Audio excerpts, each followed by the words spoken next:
Welcome back, fellow armchair generals. This is Gamer 1745 here, continuing to play Hearts of Iron 3 with Black Ice 8.52. Yay! Alright, well, let's continue playing here as Britain.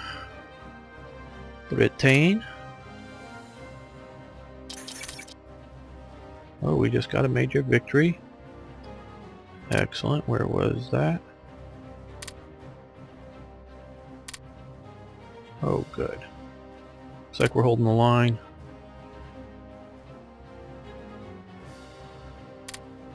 You know? We got these built. Let's continue to fortify this line here. Not successful. Well, why didn't we build there? I don't know. Maybe we thought we were going to lose. That we're just barely holding on. That, of course, is not built up enough to build in. All the way down to the bottom and to the top with you. There we go. Get them up there.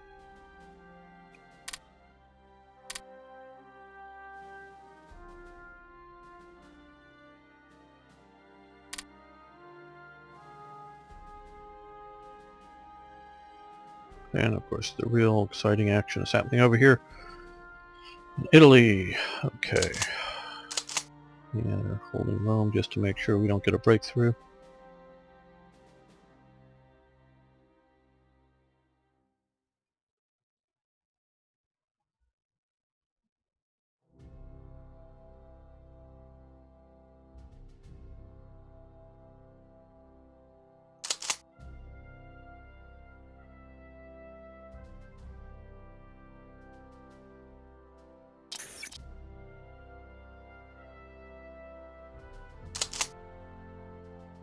Okay.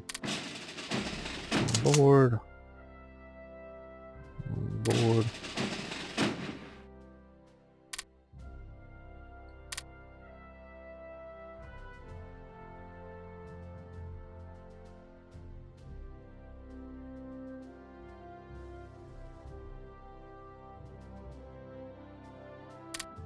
Yeah, Tibet, you're just gonna keep vacillating because you don't really want to join either side.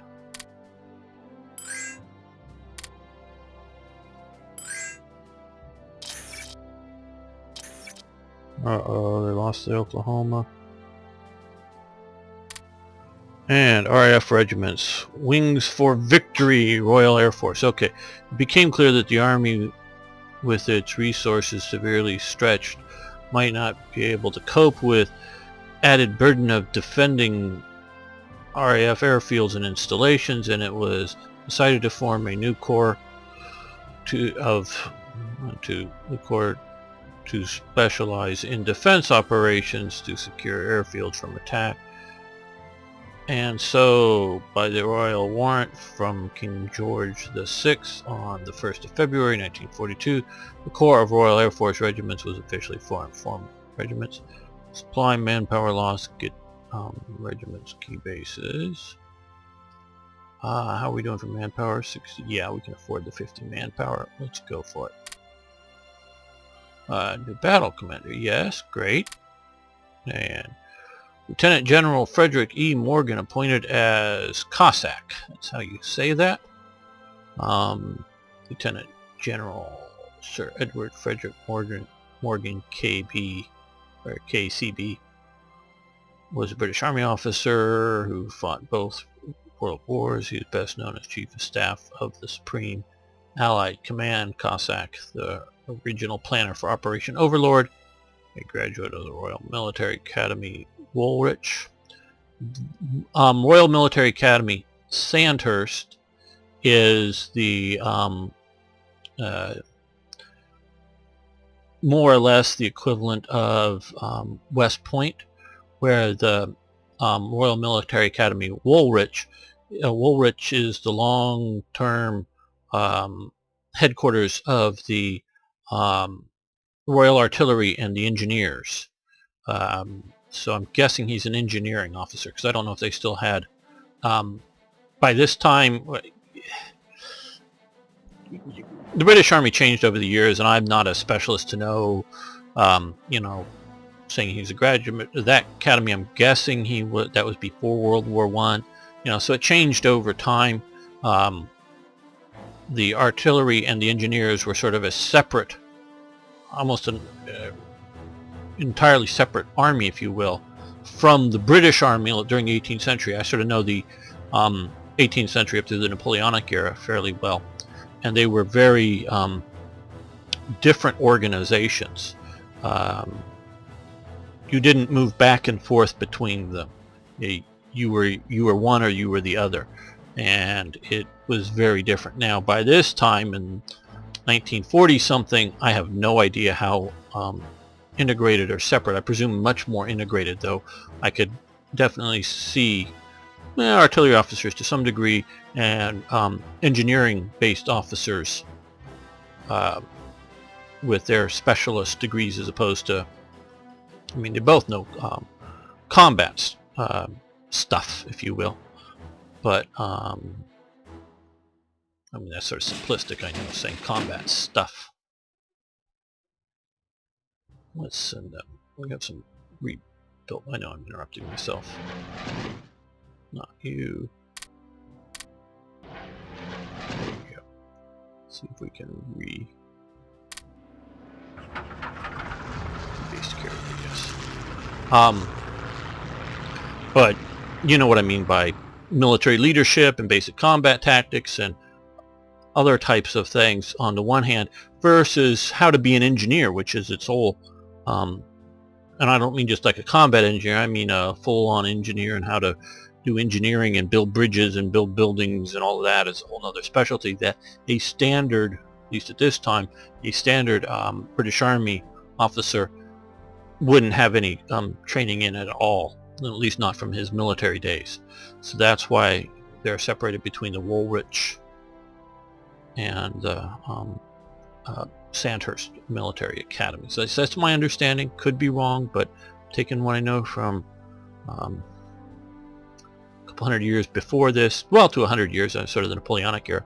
It's only about 100 years, 150 maybe, before this, and applying it to knowing the two different academies. Okay, let's see. Afterwards, he served 2 long tours with the British Army in India.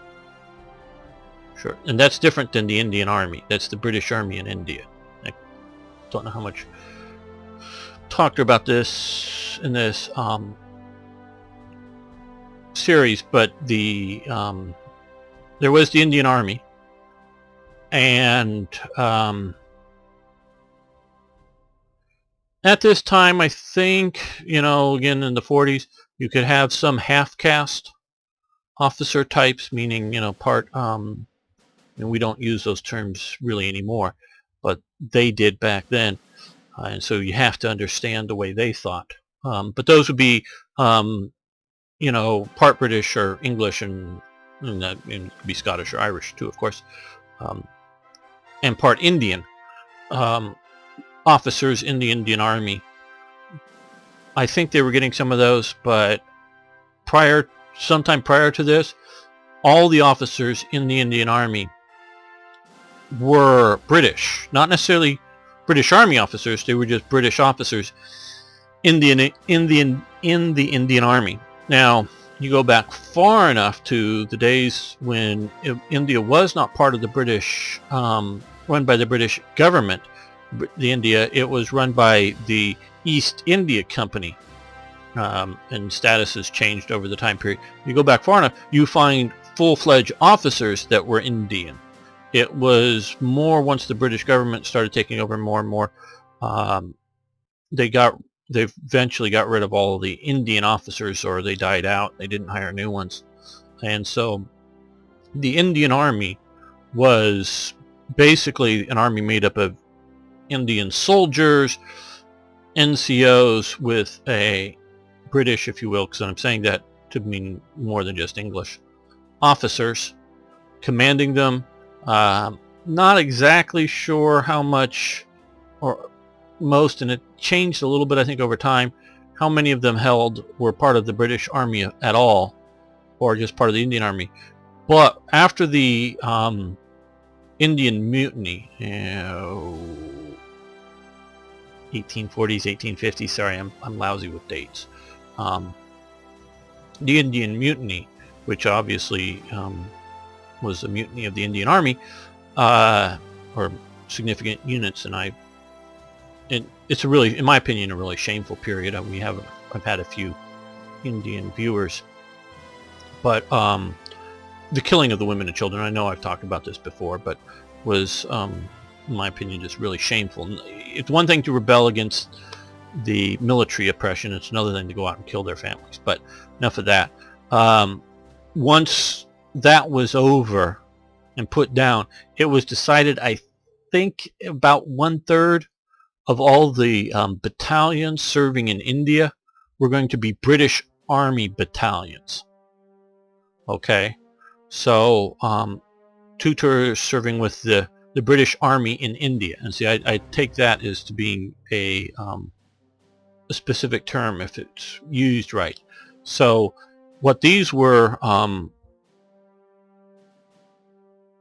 again, if I don't know who wrote this, whether this was a Black Ice guy who wrote it or they copied it from Wikipedia or however, but if they got that right, that is presumably they would take full-fledged British battalions and attach them into brigade-like structures in which there was, I think it was one out of 3, but it may have changed over time, and I don't know what it is by World War II, and obviously the large increasing. The Indian Army was the largest army in World War II that was a pure voluntary force. They did not draft Indians into the Indian Army, so it's the largest voluntary army in the war. So by this, and with all the units serving in other combat units, I'm sure it was no longer 1/3, but at one time I believe it was 1/3, and they may have shifted it. So you would have one full-fledged British Army battalion serving with 2 Indian Army battalions in a brigade-like structure to try to keep from any one area, one region, to becoming too Indian, if you will, in its army makeup. And so that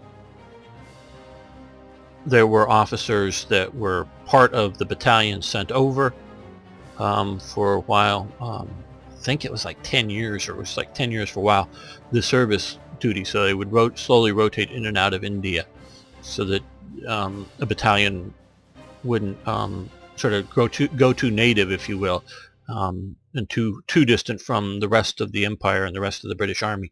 So they would slowly rotate them in and out. I think it was 10 years was the service length for a battalion.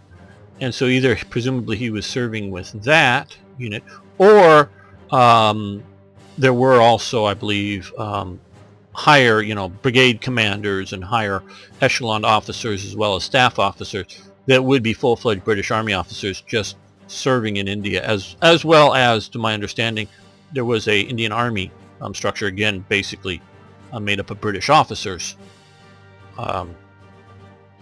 administering that as well. So that's how I take when I read these things. And see, this is when I read this stuff, I hope they're getting all this right, because I sort of read into the way you use it. Shortly before the outbreak of the Second World War in 1939, Morgan was appointed to brigadier, assumed command of the 1st Support Arm of the Armored Division. Okay. So, okay, we get this. Good. Okay, now where are all of our new... What do they look like? These new security units. There we go.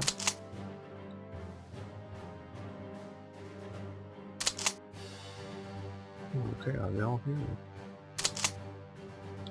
Huh? Calcutta.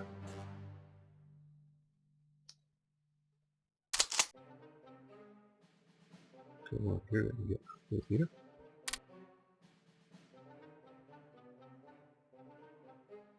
Should we find David Sterling?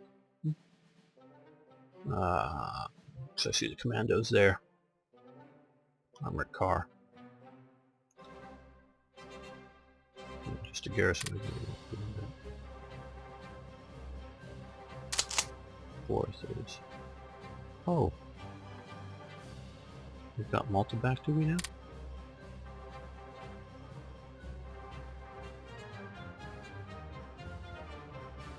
Oh, it's Malta as well.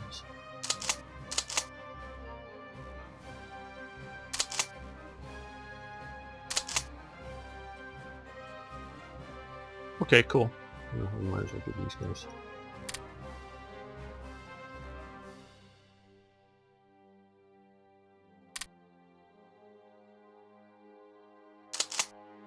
Which one now?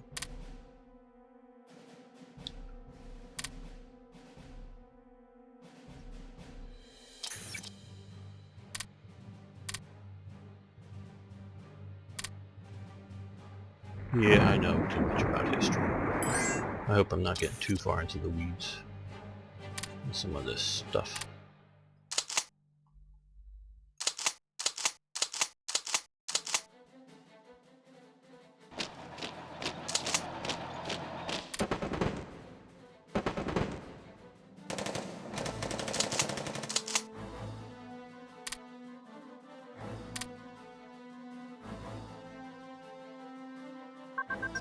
Ooh, so they've decided to Republic of China Nanjing. So that will keep Japan from having to occupy so much of the territory. And they've declared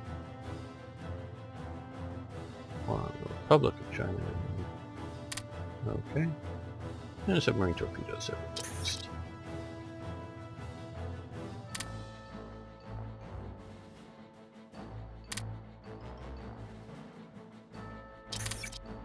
Well, we can improve their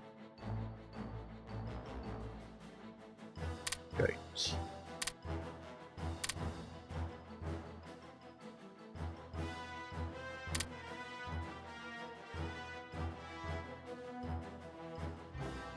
That means we'll free up a certain level of occupation troops. Good.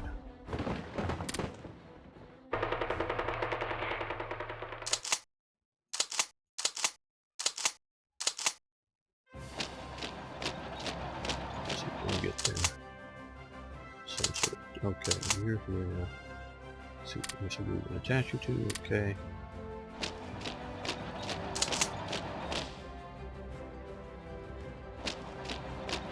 Let's do a threatened sector here.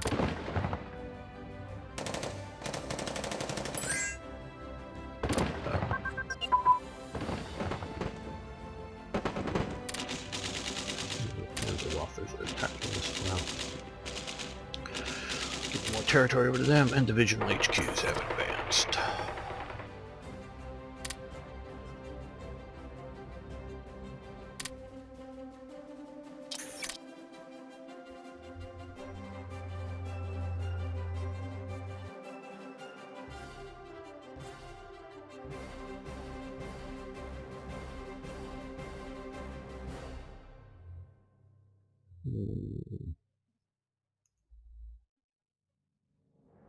Oh, I don't know. I think we'll do something other than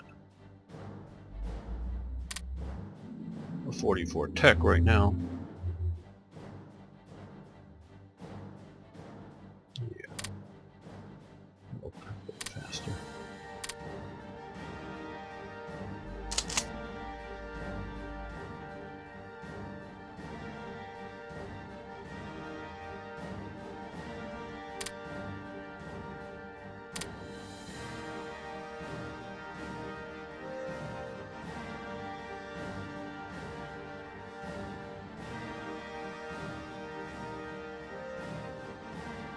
Oh, good. We got reinforcements today.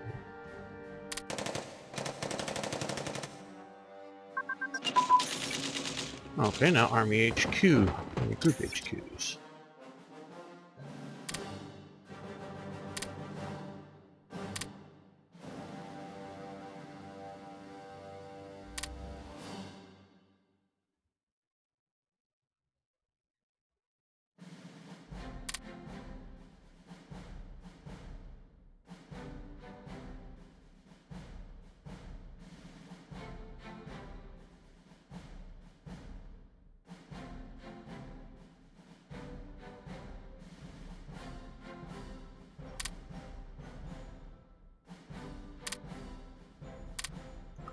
And 4-inch armament.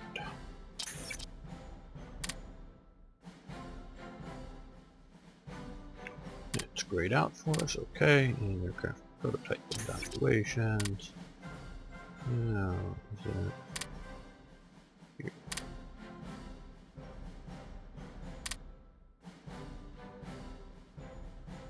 Let's improve gun turrets. And somebody got away with the blueprints, and we still have to. So,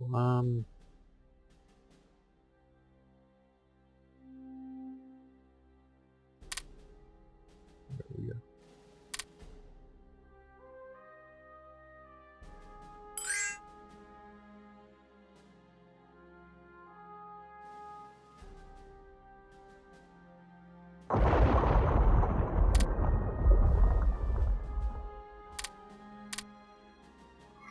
Well, we're holding out okay here in the Philippines so far.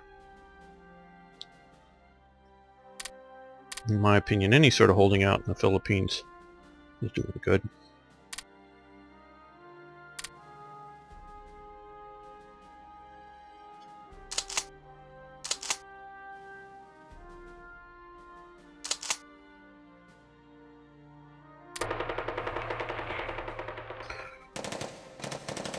Well, they're trying to get us here, but I don't think they're going to succeed.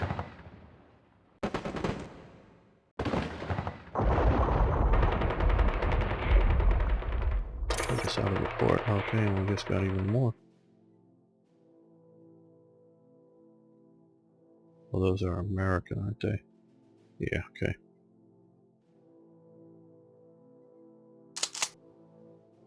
Well, let's load up Monty. Well, let's load all these guys up, I think.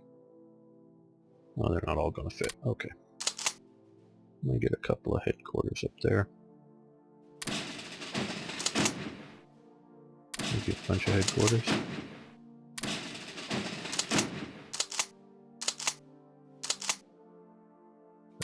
Motorized. Okay, one with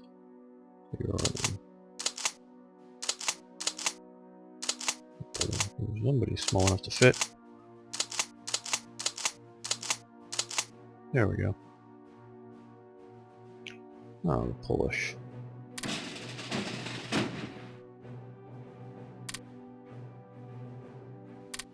Okay, it's going to take a rebasing.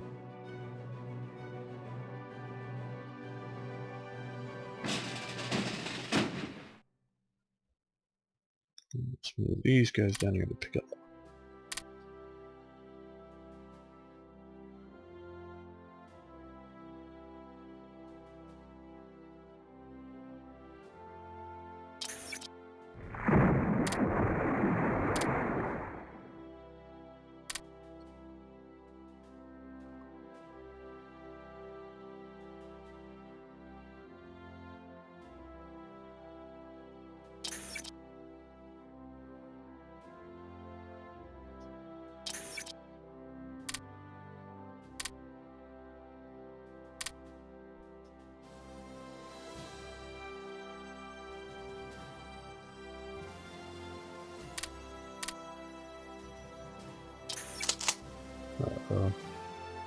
Okay, well, you're going in as soon as you can get there, but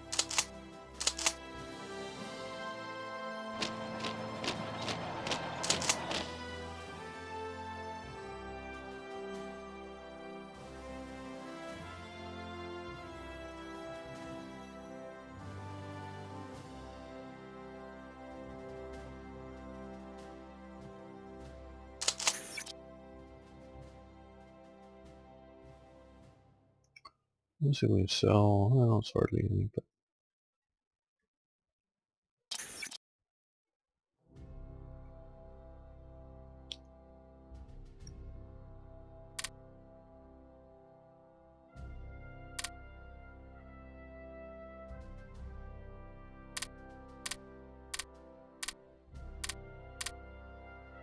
sell a few supplies to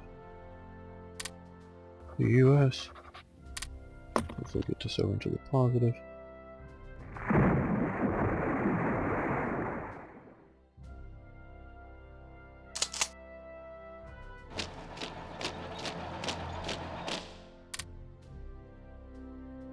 Okay, we've won here now.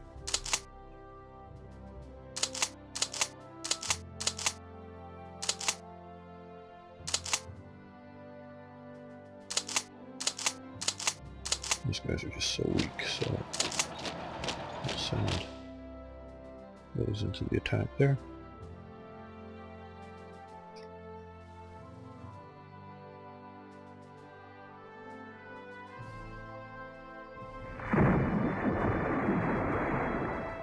Hope the Americans can supply us well enough.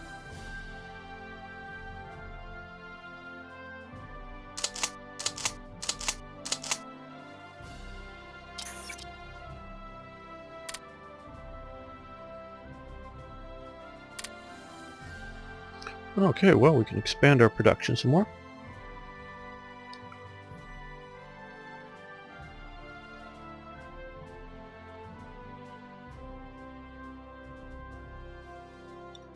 Mostly feel like I have enough units, mostly. Just that they're not always, oh, I forgot about this actually. Sort of.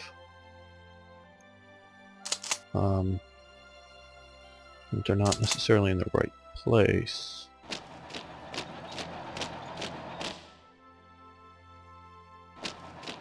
Let's see if you can get down to Riyadh there.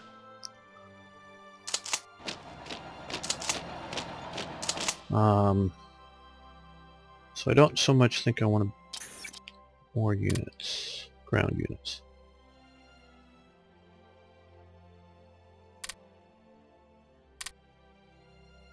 Now we're up to the Mosquito. Those are good aircraft.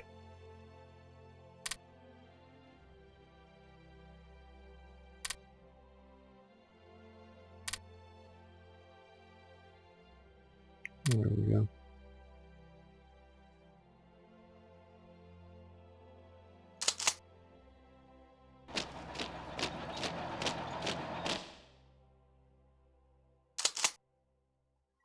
Well, so far this is turning out to be fairly easy. Which of course is nice, but I say so far. There may be some surprises.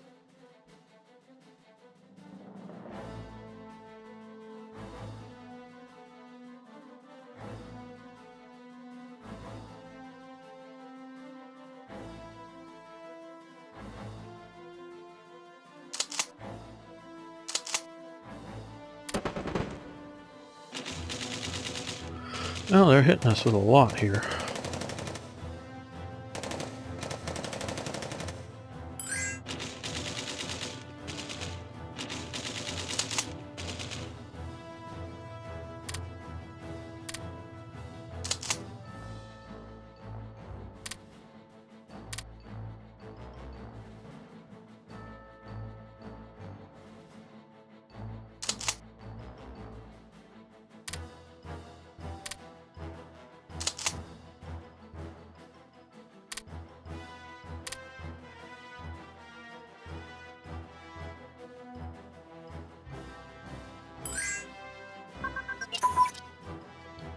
Orange airframe. Well, that's nice.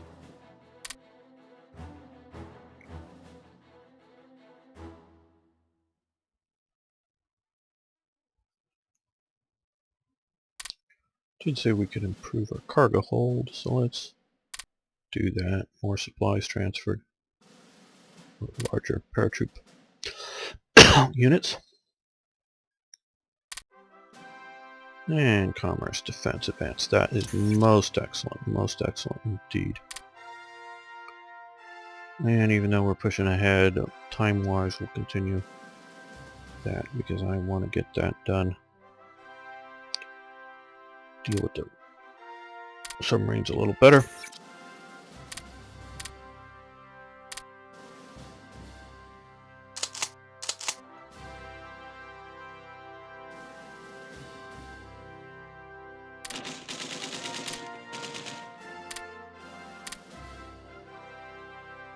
Well, they pushed us out here.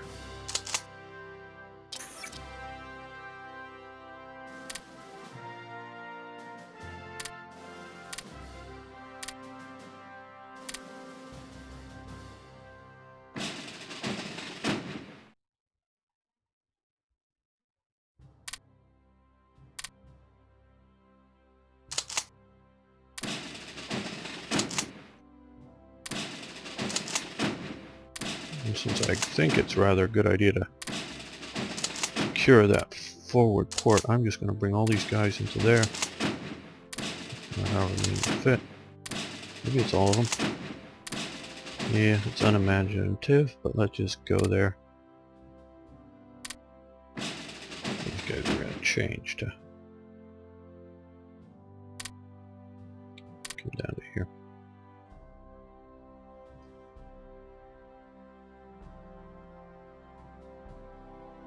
We want to increase the bridgehead and make sure they don't push us out.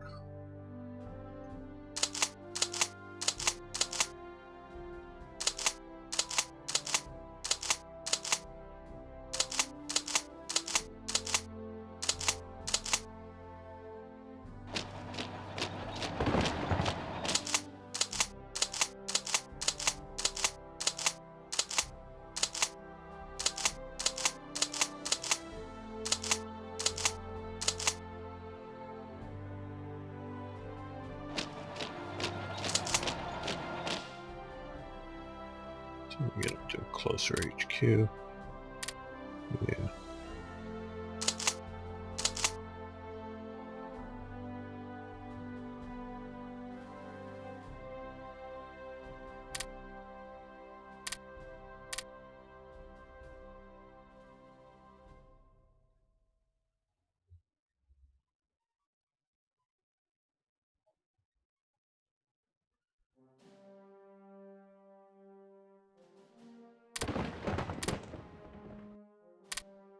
And how are we doing out here in Bangkok?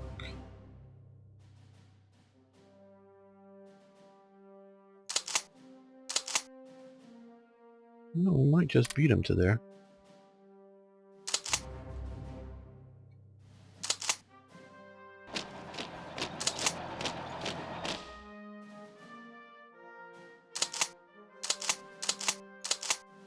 That, which I was almost sure we were going to lose, we've held.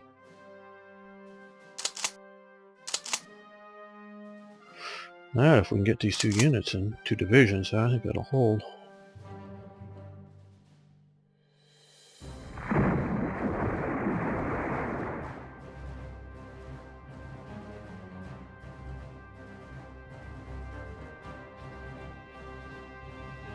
No, we're defeating some Romanians.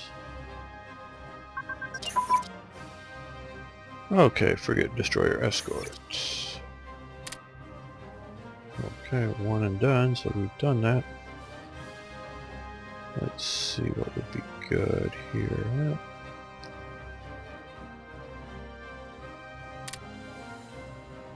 get those things improved on.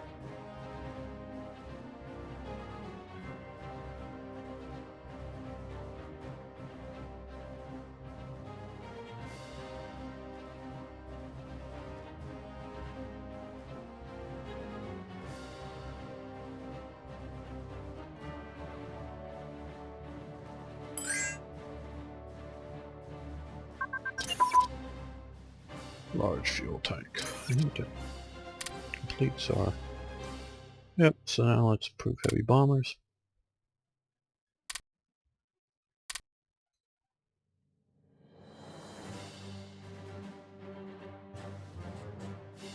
Okay, well, we're going to call it a day for this episode. Thanks for watching. Thanks for liking the videos.